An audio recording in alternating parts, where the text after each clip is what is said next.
Hey cellos, just wanted to have another lesson for you, and I'm going to talk about a few maintenance things. I just want to make sure that we're taking care of our bows the correct way, and when we take our bows out to play, we just want to make sure that they're tight, but not too tight. So the stick of your bow, so the wood part, should have a little bend to it. So see how it's bent, and it's bent towards the hair. So we want it bent towards the hair. We don't want it so tight that it's bending the opposite way. That means we're pulling our bow hair way too tight.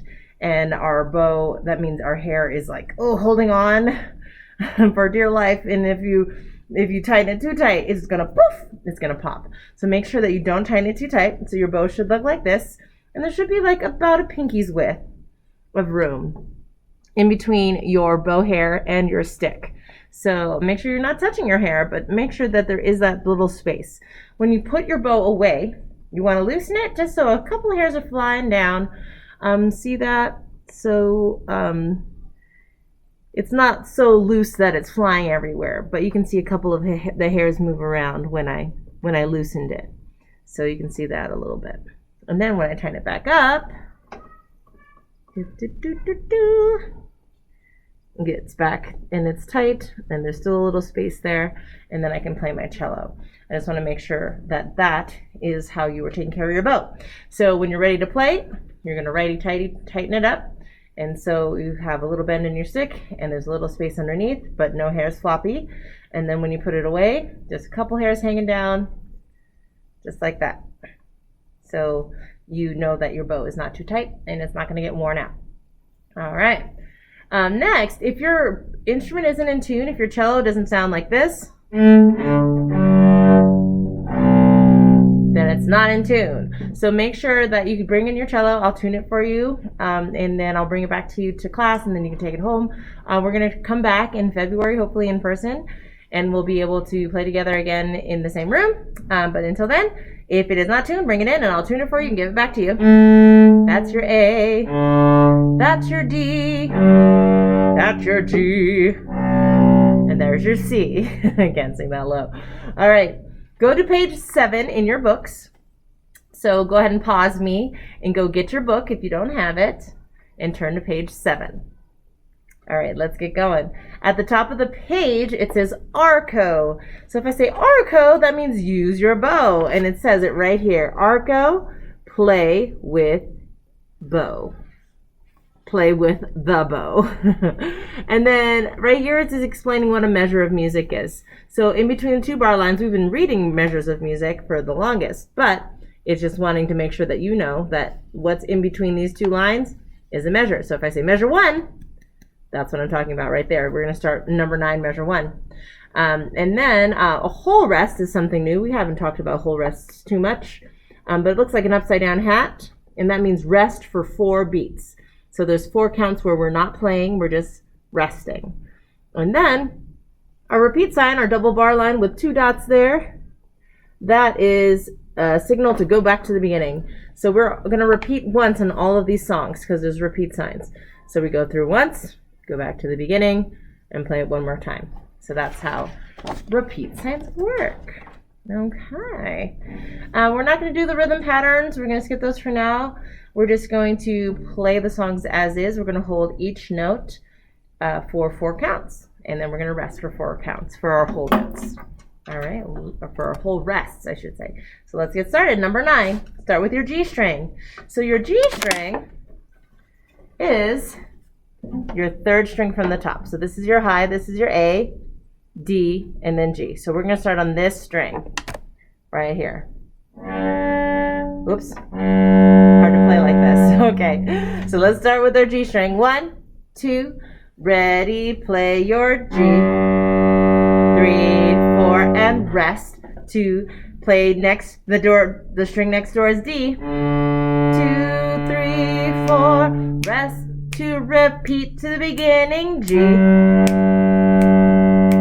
Rest, 2, 3, now play your D. Rest, 2, 3, 4, and stop. Very good. All right, now we're going to go to number 10. All right, number 10, we have G and D, and no stopping this time. So let's try it. Number 10, fast. preparations. Oh, 1, 2, ready, play your G. Now D. 2, 3, back to G. 2, 3, 4, D. Repeat to the beginning, G. Now D. And G. One more D. And stop. All right, so you shouldn't be holding your cello like this.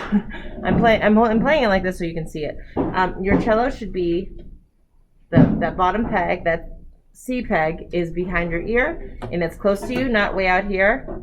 It's close to you, and it's resting up against you here, and you're holding it with your legs. Okay, so just make sure you're holding it the right way. Let's do 11, 2 together. So G, D, D, G. 1, 2.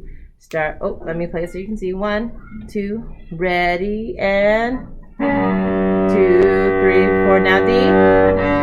2, 3, 4. 2, 3. Now G. G again. And D. And D again. And G. And stop. Next, we're going to go to number 12. It says a different 2 because you're going to be playing your D string and your A string. So D, A, D is what it says. So let's start with that D string. 1, 2, start with D for 4. 3, 4. Now A. A again. Back to D. Repeat beginning D. Now to A. Down to D. And stop. Okay. Our last song for today is 3 strings. It's number 13. And you're going to be playing the G string, the D string, then the A string. And then you go back to the D string and then the G string. So let's try it and we'll repeat it once. 3 strings. 1, 2. Start with G and pull. And D. For A. 2, 3, 4 D. 3, 4 and G. G again. G. We're at the beginning. Now D. 2, 3, 4 A. 2, 3, 4. Now D. And G. You might notice that I got kind of a raspy sound. It's because my bow went a little bit too close to the bridge and it started going. It had a different tone. It wasn't as nice as before. So make sure your bow is going straight and you're holding it the right way. If you need to hold it at the bottom, you can, and make sure that your fingers are all balanced. So they're not one finger working harder than the other. They're all working together. And if you want to use the thumb bump, you can. But if it's easier for you right now, you can just go all the way to the bottom and making sure that you're holding it. Sorry, my cello friends, you're actually holding it. I was holding it wrong because I wasn't holding my cello the right way. You're going to loop down a little bit more. So your finger would be on your frog, so on your dot here. So your thumb is more there, and your fingers are a little bit more over, more so than our violins and our violas. So our bow grip is a little bit more, how should I say it? More like this. It's more like this. It's not as on top as our violins and violas. So we're grabbing from the side. Yeah. So we can play like this. All right. Okay.